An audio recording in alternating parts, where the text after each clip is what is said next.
Most people will spend their entire lives hoping someone finally notices them, hoping they get chosen, approved, applauded. But the rare few, they stop waiting. They choose themselves. And that small decision to turn their focus inward instead of outward shifts the course of everything. See, you weren't born to be a reflection of someone else's expectations. You weren't meant to trade your peace for approval or your energy for applause. Yet most of us are conditioned from the start to measure our worth by the opinions of others. We're told to be kind, but not too bold. Confident, but not too loud. Ambitious, but only within the lines. And before we realize it, we're living a life that looks good from the outside, but feels hollow on the inside. But what if that quiet discomfort you've been feeling is actually your soul asking to be reclaimed? So if you're tired of playing roles written by others, if you're ready to study your own soul the way a Stoic studies virtue, then stay with me. What you're about to hear might just give you back your life. And if that speaks to something deep in you, please subscribe to commit to a life lived deliberately. Because every small act of awareness is a step toward inner freedom, and that's what we're here to cultivate. Long before you ever questioned it, the world had already decided what you should be. Quiet here, polite there, smile when you're uncomfortable, agree when you're uncertain. You were trained to play a role before you ever understood who you were. That training didn't come with a warning label, but it came with consequences.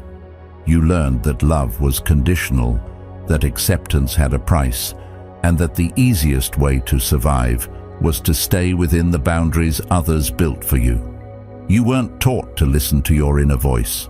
You were taught to override it, and so you did, again and again, until the silence inside you didn't feel like a choice. It felt like normal. This is deeper than just culture. This is something that carves itself into your nervous system. When you constantly perform for others, when your actions are dictated by fear of judgment or need for approval, you begin to associate self-expression with danger. You don't just avoid speaking your truth, you start fearing it, because every time you did, there was a cost. Maybe someone pulled away, maybe someone got angry, maybe you were told you were too much, too intense, too sensitive. So you adapted. You reshaped yourself like clay in someone else's hands, trying to mold into something more acceptable. And for a while, it worked. People liked you. You fit in. You learned how to play the part. But deep down, something felt wrong. Because even when everything looked right on the outside, the inside felt hollow. You started to feel like a stranger in your own life. This kind of disconnection doesn't happen all at once. It builds in layers. First you hide a thought, then you silence a desire. Then you pretend a boundary doesn't exist. And over time, you forget that you ever had a self separate from all that pretending. The scariest part isn't that the world asked you to abandon yourself, it's that you agreed. Not because you were weak, but because no one told you that you had the right to choose otherwise. No one told you that your thoughts, your needs, your voice mattered just as they are. Before they're polished, before they're packaged, before they're pleasing. And now here you are, maybe successful by the world's standards, maybe surrounded by people, maybe even admired, but something inside you still aches, a quiet sadness that you can't explain, a fatigue that doesn't go away with rest, a persistent feeling that you've drifted far from something real. And the truth is, you have, but not beyond return. That feeling you've been trying to push down, it's not weakness. It's the alarm bell of your soul calling you back to yourself. Carl Jung once said, "The privilege of a lifetime is to become who you truly are, not who your parents hoped you'd be, not who your job needs you to be, not even who your partner wants you to be, just you, raw, honest, whole. But to return to yourself, You have to face the ways you left. You have to look at the habits you formed to keep the peace, the beliefs you adopted to avoid conflict, the dreams you shelved because they felt inconvenient. And none of this is easy. It hurts to admit that you've betrayed your own nature just to feel safe. But that pain is sacred. It means you still care. It means the part of you that was silenced still wants to speak. And if you're willing to sit with it, not run from it, not numb it, you'll find something far more powerful than the mask you've worn to survive. Because the truth is, you were never meant to perform your way into belonging. You were meant to embody it, to walk through the world knowing that your worth isn't something you earn, it's something you remember. But that kind of remembering doesn't happen automatically. It takes presence, it takes honesty, it takes the willingness to disappoint others in order to be loyal to yourself. And yes, that might feel uncomfortable at first. People may resist the version of you that stops conforming, but that's not a reason to stop. That's proof you're on the right track. You don't have to tear everything down overnight. You don't need a dramatic escape, but you do need to pause. You need to ask yourself, what part of me have I been hiding? What have I been saying yes to that drains me? What have I been avoiding just to stay accepted? These questions aren't easy, but they're necessary, because until you answer them, your life will belong to everyone but you.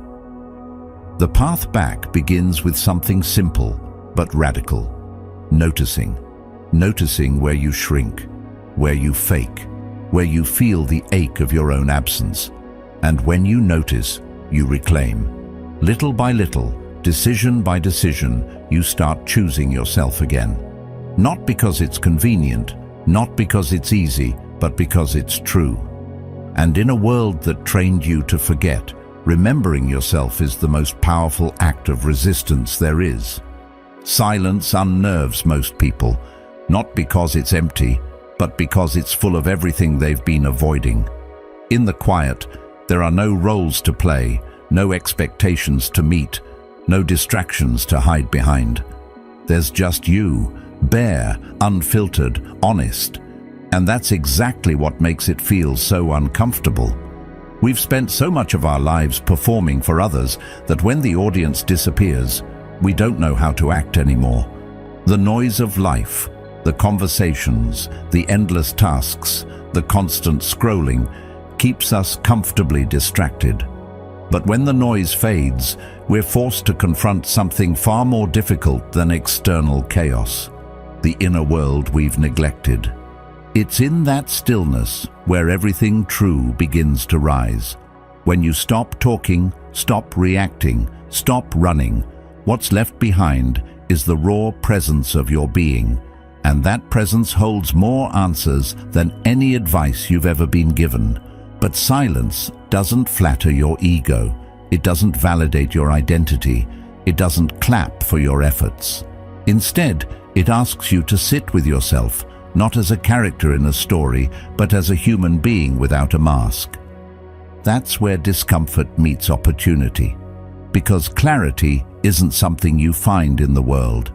It's something you uncover inside yourself when the world stops speaking. We've been conditioned to fear silence because it makes space for emotions we've buried. Regrets, doubts, old memories, forgotten dreams. But these things aren't there to harm you. They're there to teach you. When you make space for silence, you make space for healing.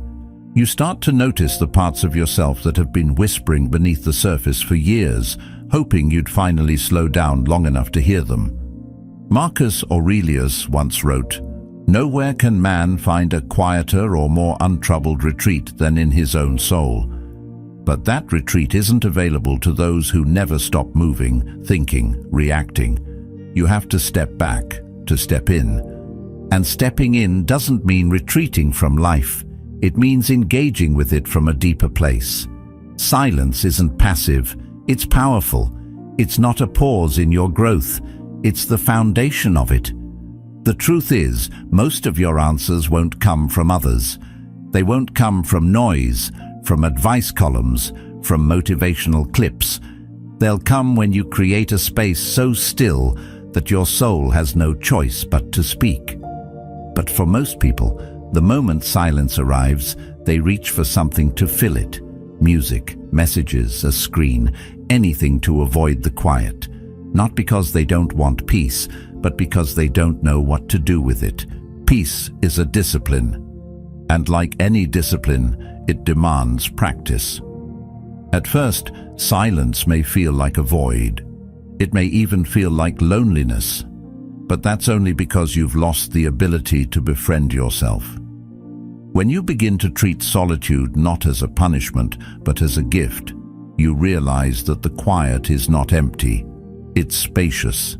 It's where your thoughts can breathe, where your nervous system can reset, where you can finally distinguish between the voice of the world and the voice within. In a world that never stops shouting, choosing silence is a revolutionary act. It's not about disconnecting from others. It's about reconnecting with yourself. And the more you sit in silence, the more fluent you become in your own emotional language. You start to recognize patterns. You catch the early signals of burnout. You understand what genuinely excites you and what secretly exhausts you. These insights don't arrive through force. They arrive through space, through presence, through attention. Over time, silence becomes less frightening and more familiar. It becomes a place of refuge, not retreat. A place where you're no longer at the mercy of external voices telling you what to want, who to be, or how to live. You begin to write your own internal script again, one that isn't shaped by fear or image or the pressure to perform. And you realize something profound. You were never lost. You were simply drowning in noise. This is the gateway, not to isolation, but to wholeness. Silence reconnects you with the parts of yourself that have been waiting patiently in the background. It makes you more present with others, not less, because the more at home you become in your own presence, the more deeply you can meet the presence of another. Real relationships, whether with people, purpose, or truth, can only be built from a foundation of inner stillness. But it starts with your willingness to stop filling every moment, to stop fearing the quiet, to listen, not just to your thoughts, but to the silence underneath them. That silence has always been there, waiting, guiding, offering you something the noise never could: truth. And once you begin to honor that space, even just for a few minutes each day, you'll notice the shift. You'll become more grounded, more intentional, more clear. You'll stop reacting to life and start responding to it from a deeper place. And most importantly, you'll begin to remember who you were before the world told you who to be. There's a lie you've been sold your whole life. That time is your most valuable asset, but it's not. Time without focused attention is just empty space. It's not the hours you have, it's what you do with them, what you give to them. And most people are giving away their attention like it's disposable. They scroll endlessly, consume passively, say yes to things they don't mean, listen to opinions they never asked for, and every time they do, they leak energy, quietly, constantly, until there's nothing left for themselves. It's not that you don't have time to build the life you want, it's that your attention has been hijacked by everything that isn't you. That's the real cost no one talks about. Your attention decides what grows, what you water, lives, what you neglect, withers. And if you're always looking outward, always reacting, always absorbing, then what's left to create something of your own? Not just projects or goals, but a sense of self that's rooted in intention. This isn't about productivity, it's about ownership. You can't build anything real in your life, peace, purpose, identity, without owning your focus. And the world knows this. That's why everyone wants it. Platforms, brands, people, even ideologies. They feed off your attention, shape your thinking, manipulate your desires. And if you're not aware of it, You'll keep giving them everything without even realizing what it's costing you. The things you pay attention to, consciously or not, become your internal world. They shape your thoughts, your moods, your identity. You start repeating the language you hear the most. You start craving what others value, even if it never mattered to you before. You begin to confuse visibility with truth and noise with importance. And without noticing it, your mind becomes a reflection of the loudest voices in the room instead of the quiet truth inside you. Seneca warned, "To be everywhere is to be nowhere. When your attention is scattered, so is your presence, so is your power. You're not rooted anywhere. You're pulled in every direction, but anchored in none." And the worst part, it feels normal. It feels like modern life. A little screen in your pocket that constantly tells you what's urgent. A feed that decides what you should think about today. Notifications that scream for your reaction. But underneath all of it, your inner world is starving. Not for entertainment, not for information, but for your own gaze, your own questions, your own curiosity. You don't need more stimulation. You need more connection to yourself, your values, your real priorities. Reclaiming your attention starts with noticing where it's going, not with guilt, not with shame, just awareness. Where do you feel most drained after spending time? Which conversations leave you fragmented? What types of content hijack your mood? The more you start tracking your attention like it matters, the more you realize how often it's being stolen, not with force, but with your consent. Every time you check your phone without purpose, every time you agree to something you don't believe in just to keep the peace, every time you avoid your own silence by drowning in someone else's noise, that's a transaction, and you are the one paying. But it doesn't have to stay that way. You can start drawing that energy back in. You can decide that your focus belongs to you, that not everything gets access to your mental space. You can choose to curate your environment like it shapes your mind, because it does.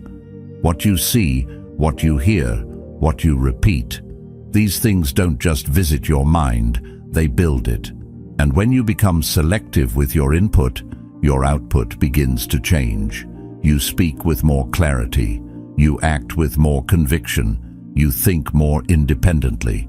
Because you're not just reacting to the world anymore, you're shaping it from the inside out. This is what obsession with yourself actually looks like. Not vanity, not ego, but a quiet, steady reclaiming of your focus. You become the one who decides what's worthy of your mind. You stop outsourcing your thinking. You stop following trends that don't serve you. You stop giving your energy to things that make you feel smaller, less centered, more anxious. And in that space, something powerful returns: intention. When your attention is intentional, your life becomes intentional. You're not just surviving, you're steering. But it's a practice. You won't get it perfect. You'll still get pulled sometimes. That's okay.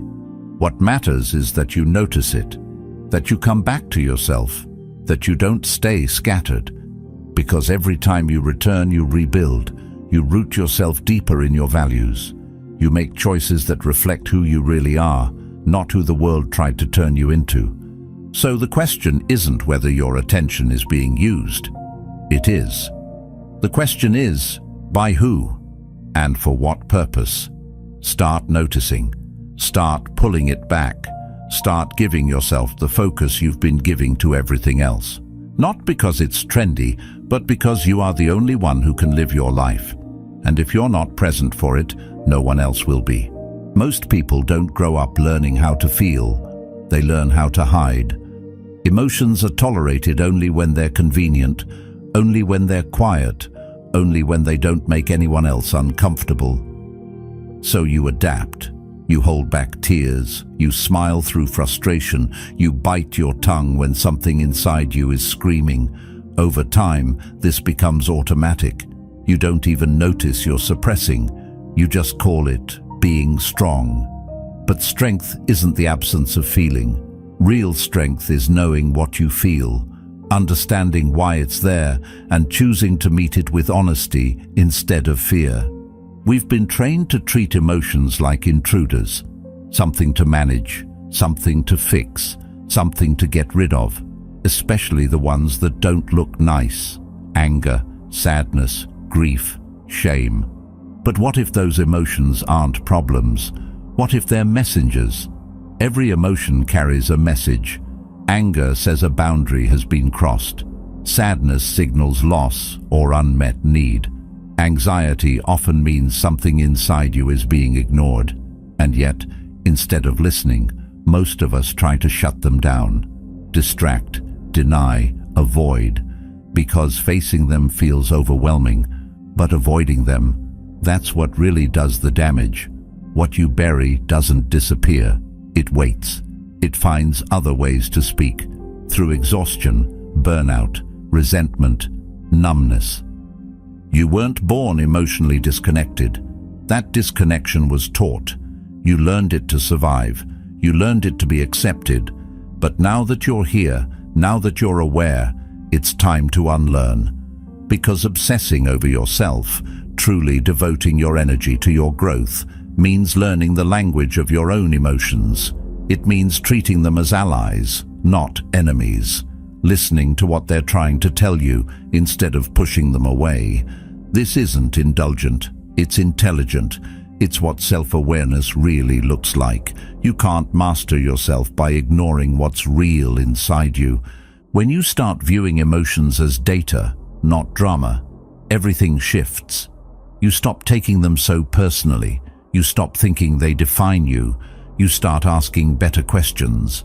What triggered this reaction? What am I afraid of losing? What need is not being met? This kind of inquiry isn't soft, it's sharp. It reveals the patterns you've been repeating for years without knowing. It reveals the places where you've abandoned yourself just to keep things peaceful on the outside. Carl Jung once said, "Until you make the unconscious conscious, it will direct your life and you will call it fate." Your emotions are one of the clearest windows into your unconscious. If you ignore them, you keep repeating the same story. But if you face them, you get to rewrite it. And no, this isn't about staying stuck in your feelings. It's about moving through them with clarity instead of avoidance.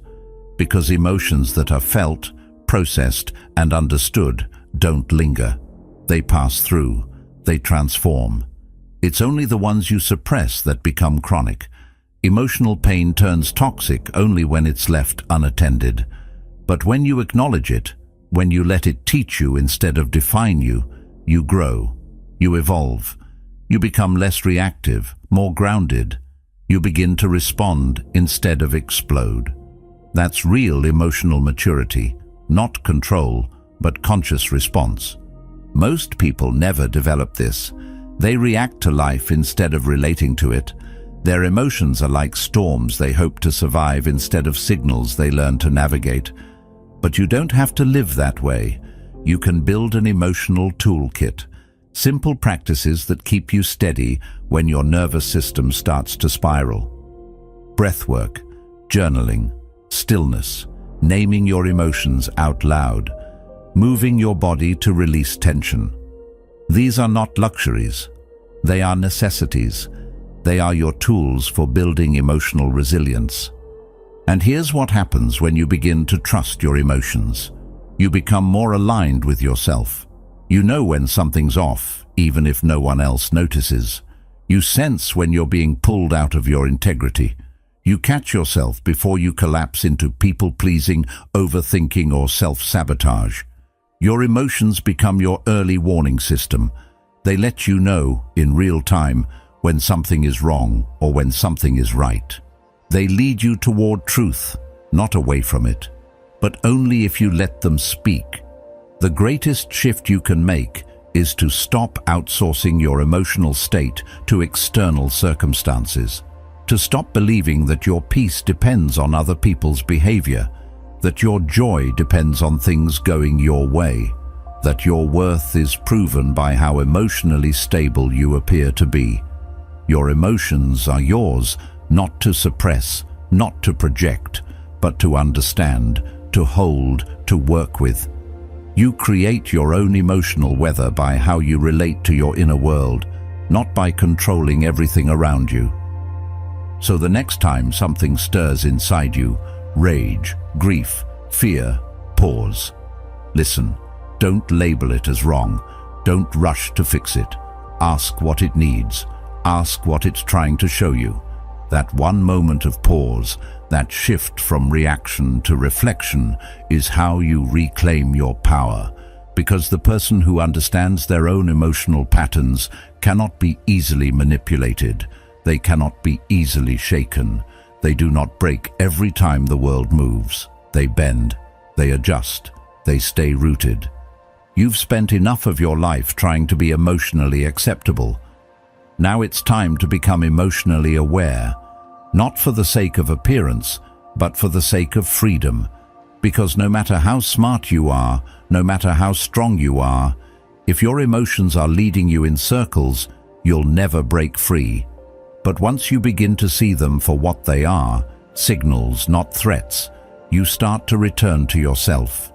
You begin to live, not in resistance to your inner world, but in harmony with it.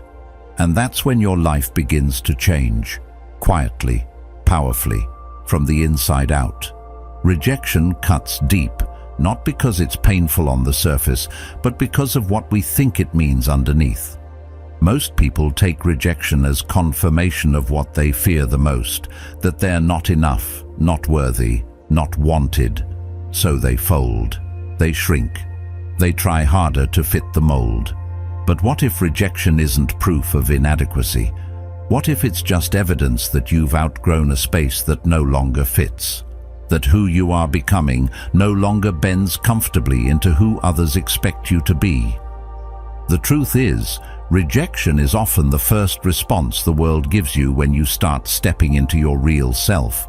Not because there's something wrong with you, but because the role you used to play has been disrupted. We live in a world that loves predictability. It's easier to categorize you when you stay consistent with the story others have about you, when you're agreeable, pleasing, compliant. But when you begin to break out of those roles, when you stop nodding to keep the peace, stop laughing at what isn't funny, stop saying yes to what drains you, the pushback is immediate. Suddenly, you're difficult, you're distant, you've changed. But that discomfort people feel isn't really about you. It's about the shift in their control. They can't shape you the way they used to, and that challenges the balance they've relied on. Rejection in that moment isn't punishment. It's proof that you're becoming untouchable in the best way. Still, it hurts. You'll feel it in your chest, in your stomach, in the quiet moments when you wonder if being yourself is worth the cost. But it's in those exact moments that something powerful starts to unfold. You begin to see what relationships were built on performance instead of truth, what dynamics existed only because you stayed small, and what kind of life opens up when you stop needing to be chosen. Rejection doesn't say, "You are worthless." It says, "You no longer belong in this version of the story." That's not a tragedy, that's clarity. Rejection is a mirror. It reflects what you've outgrown, what no longer resonates, and sometimes what you've been tolerating for too long. When someone dismisses you, questions your worth, or distances themselves because of your authenticity, they're doing you a silent favor. They're showing you who your truth unsettles, and sometimes that's the very confirmation you need to keep going. It's tempting to take it personally, to fall into the spiral of questioning your value.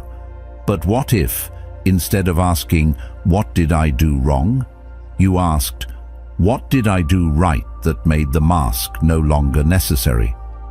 Carl Jung once said, "The most terrifying thing is to accept oneself completely."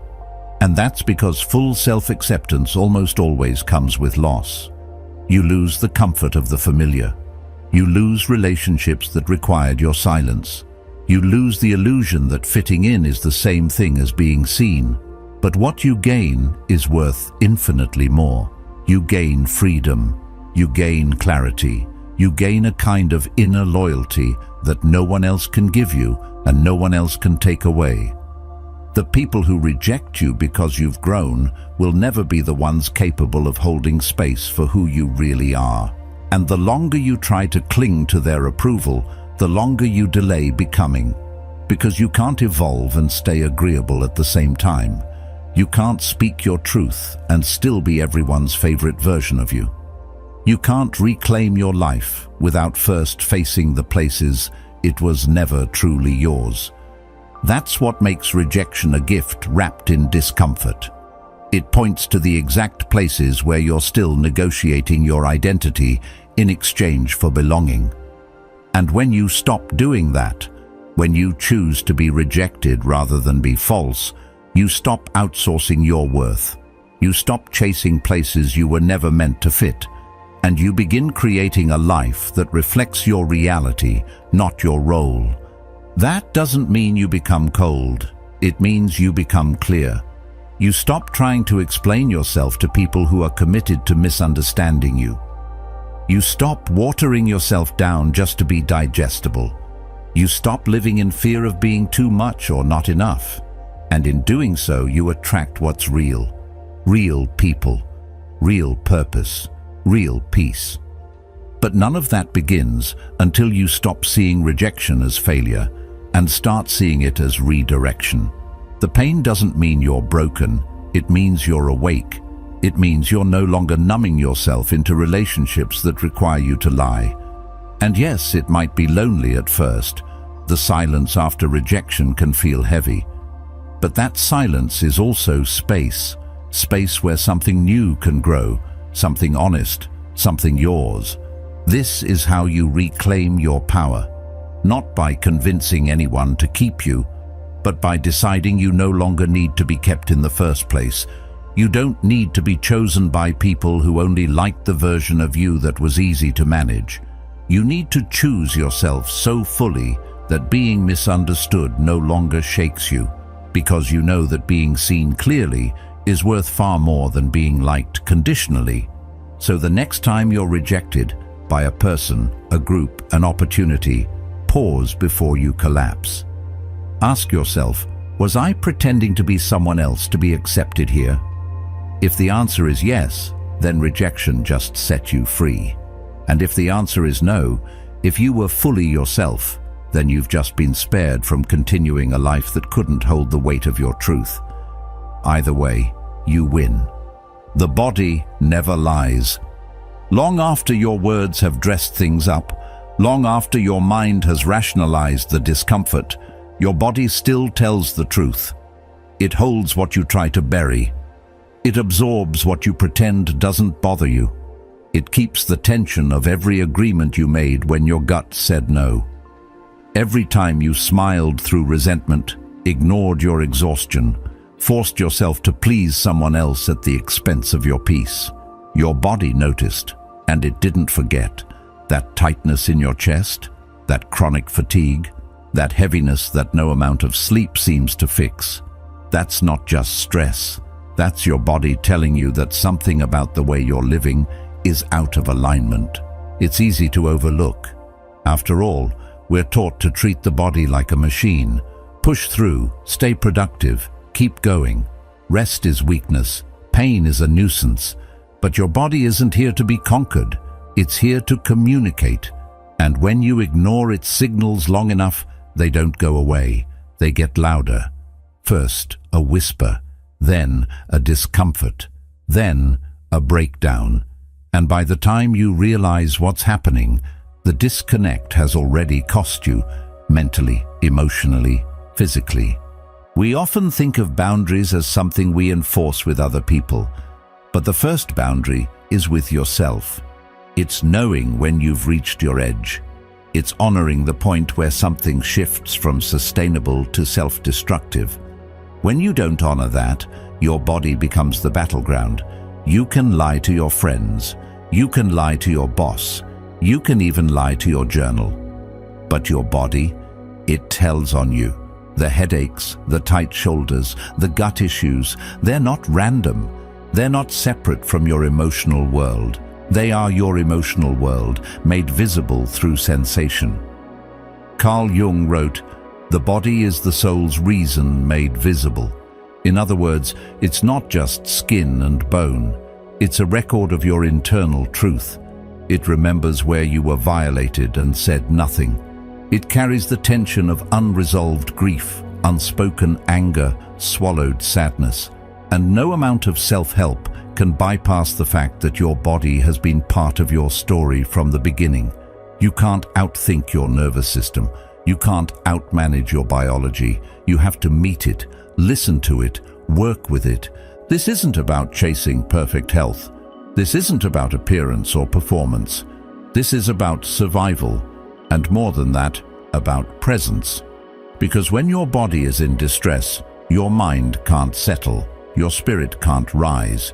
You're constantly playing defense against invisible enemies that live inside your own skin.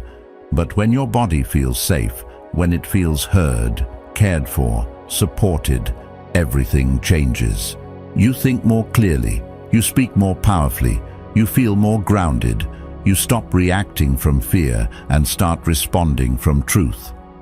That's why obsessing over yourself means treating your physical state as sacred, not just as a tool to get things done, but as a living compass guiding you toward what's true. Start noticing. Where do you feel tense when you enter certain environments? Where does your energy drop after talking to certain people? What foods leave you anxious? What habits numb you instead of nourishing you? These are clues. They're not random. They're maps back to yourself, if you're willing to read them. Taking care of your body isn't just about what you eat or how often you exercise. It's about how you listen, how you rest, how you breathe, how you honor the subtle cues before they become screams. It's about paying attention to when your body says, "I need space," and not overriding it with another task, another meeting, another obligation that was never truly yours to carry. It's also about movement, not for punishment, but for reconnection. Your body wants to move, not in perfect form, not for external praise, but to process, to release, to express what words cannot. Movement isn't about control, it's about liberation. When you treat it like a ritual of care instead of a test of worthiness, it becomes medicine, it becomes healing. But the healing only begins when you stop ignoring the fatigue, when you stop dismissing your pain as normal, when you stop calling survival strength. You were not meant to drag your body through life like a burden. You were meant to live in it fully, to feel alive inside your skin, not just functional, not just tolerable, but alive. You will not reach your potential in a neglected vessel. You cannot do meaningful work, build meaningful relationships, or live with meaning at all if your body is constantly trying to recover from the way you treat it. It is not an inconvenience. It is not a background object. It is the home of your entire experience, and every decision you make is filtered through it. If your body is in distress, your choices will be too. So maybe it's time to stop asking, "How much more can I handle?" and start asking, "What is my body trying to say?" Because it's always saying something. And if you stop long enough to listen, you might find that it's not just holding tension, it's holding wisdom, clarity, truth. It's not against you. It's trying to protect you, trying to pull you back into alignment, into honesty, into wholeness. Your mind may forget, your habits may betray you, but your body never stops speaking. The only question is, are you finally ready to hear it? There's a strange pressure many people carry, the belief that their purpose is something they have to chase down, as if it's hiding out there somewhere, waiting to be discovered in some distant future. But what if purpose isn't something you find? What if it's something you remember? Something you've known all along, but forgot the moment you started trying to become who others wanted you to be. Because there was a time, probably early on, when you didn't question what lit you up. You simply followed it. You played, created, explored, not to be productive or praised, but because something inside you felt awake, alive. But then came the noise, the structure, the conditioning, the subtle, repeated message. That thing you love doesn't matter unless it makes money, pleases others, or fits the mold. So you buried it. You started surviving. And survival has no time for wonder. It has no space for curiosity. It doesn't nurture the voice inside you. It quiets it. Slowly, over years, that voice fades under responsibilities, social pressure, and the endless demand to fit in. You follow the script. You learn how to do what's expected. You learn how to succeed on the world's terms. But something always feels off. Not wrong exactly, just distant. Like you're walking in shoes that aren't yours, speaking words that aren't your own, smiling in places where you feel unseen. And deep down, there's a question that never stops echoing. Is this all there is? That question isn't a problem. It's a guide. It's the part of you that hasn't given up, the part that remembers. Purpose doesn't scream. It doesn't compete with noise. It waits in the quiet, under the layers of performance. It lives in the small things that spark something real in you, the moments you feel at peace without explanation, the activities that make time disappear, the expressions that make you feel like yourself again. And to reach that place, you don't need a 5-year plan. You need stillness, attention, radical honesty. But remembering your purpose isn't glamorous. It rarely comes with applause. It comes with a feeling, a resonance, a quiet knowing that in this moment you are aligned. You are not performing, not pretending, not proving. You're simply being. And that being feels meaningful. This is where most people get lost. They keep chasing external signs, recognition, validation, a perfect label. But resonance doesn't come from the outside. It's felt, not explained. And you can only feel it when you stop numbing, stop rushing, stop outsourcing your decisions to what's popular or safe. The truth is, your purpose has always been with you. It's in the patterns that repeat in your life. It's in the kind of problems you're drawn to solve, the conversations that light you up, the pain that made you wise. But you can't see those patterns if you never stop long enough to look. That's why self-reflection isn't a luxury, it's a responsibility. It's how you begin to connect the dots between who you've been and who you're meant to be. You don't need to invent your purpose. You need to remove what's blocking it, the noise, the fear, the belief that it has to look a certain way or earn a certain amount or impress a certain group of people. And here's the irony. When you start living from that quiet place of truth, when you follow what resonates instead of what performs, the external things you once chased start to lose their power over you. You stop needing everyone to understand you. You stop asking for permission. You stop over-explaining yourself to people who never really saw you anyway. Because you're no longer living to be seen. You're living to feel connected to yourself, to what matters. And in that place, everything begins to align. But remembering your purpose is not a one-time event. It's a practice. It's a relationship. It deepens with time. You revisit it. You refine it. You listen again and again, because life will try to distract you, pull you off course, seduce you into comfort. But the voice never goes away. It's always there, waiting for your attention. And the more you return to it, the clearer it becomes, the stronger it becomes, and eventually it becomes your compass.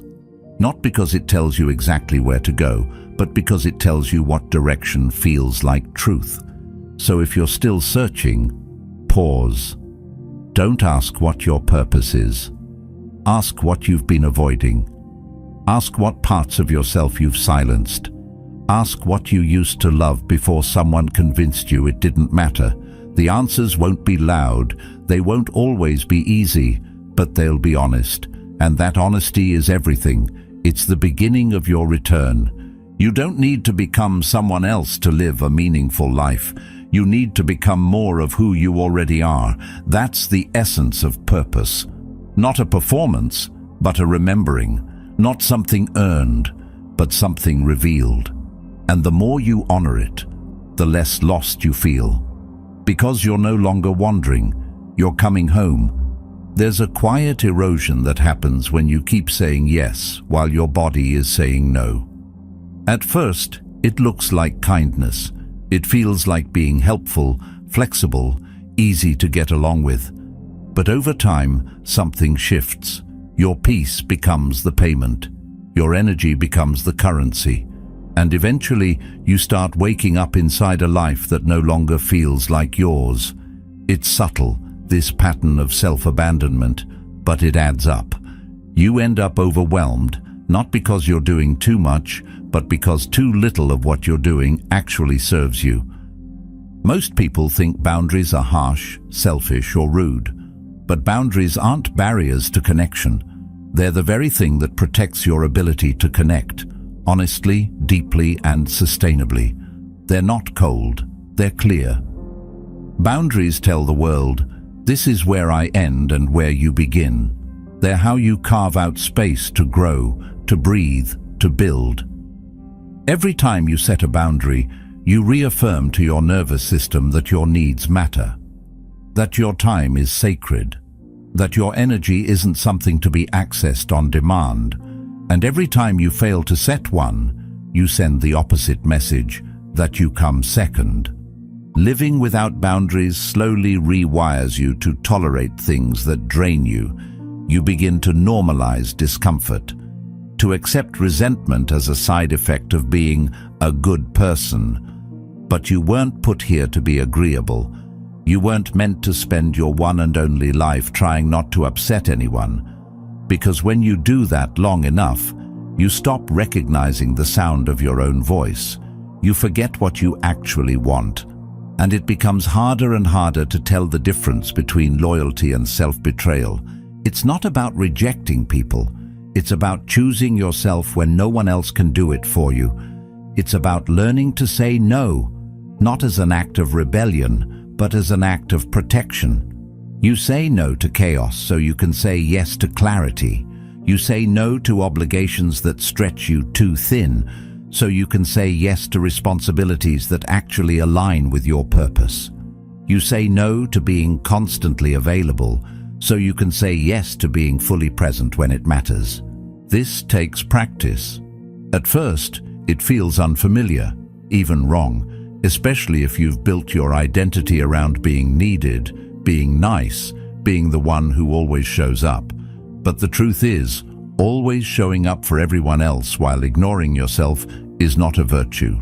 It's a slow undoing, and it breeds a quiet kind of bitterness, the kind you carry in your posture, in your tone, in the way your body aches after another day spent carrying weight that was never yours to hold.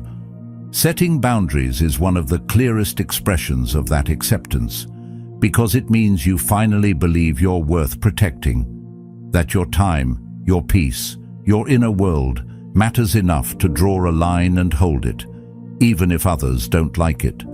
That kind of self-respect doesn't scream. It doesn't need to. It simply decides. Quietly, firmly, consistently. And here's what happens when you begin living this way. People who truly value you will adjust. People who were only there because you were convenient will fall away. Both are revelations. Both are blessings, and neither are your burden to manage. Because when you stop making yourself small to keep others comfortable, you make space for relationships rooted in truth, not transaction. In those spaces, you don't need to overgive to feel worthy. You're met where you are, not where you've exhausted yourself to be. Boundaries are also internal. They're the agreements you make with yourself, the promises you keep.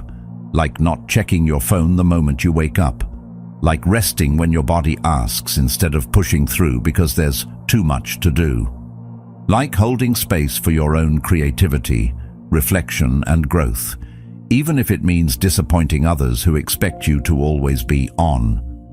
You start to notice that peace isn't found in empty space. It's created by the boundaries you build around what matters most. It's not about perfection, it's about alignment. Some boundaries will need to be redrawn, some will get tested, but the more you practice, the more you realize you don't owe unlimited access to anyone, not friends, not family, not colleagues. Access is earned, and your life is not a public park. It's a sacred place, a future you're building brick by brick, and every yes you give must support that future. If it doesn't, it's not generosity, it's self-sacrifice. And that's a pattern you can't afford to repeat. You are not difficult for needing space. You are not selfish for protecting your peace. You are not cold for saying no. You are becoming someone who can be trusted with your own life. That matters.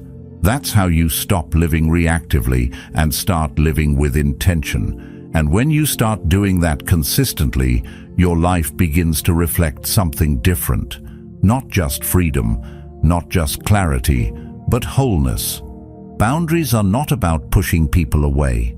They are about building a life you don't have to escape from.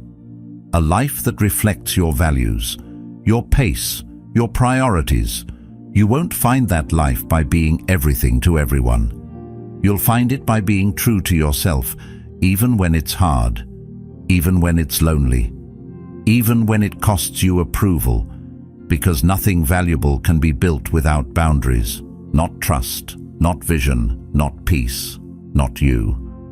You were never meant to live a life shaped by fear, silence, or exhaustion. You were meant to live with clarity, depth, and power, starting with how you treat yourself.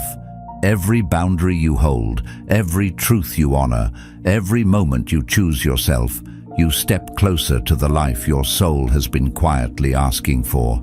And that life begins the moment you stop apologizing for wanting more. If this spoke to something inside you, watch one of the videos on your screen now. It might be the next step you didn't know you needed. And thank you for walking this path with us. You are, as always, a vital part of the Stoic Journal.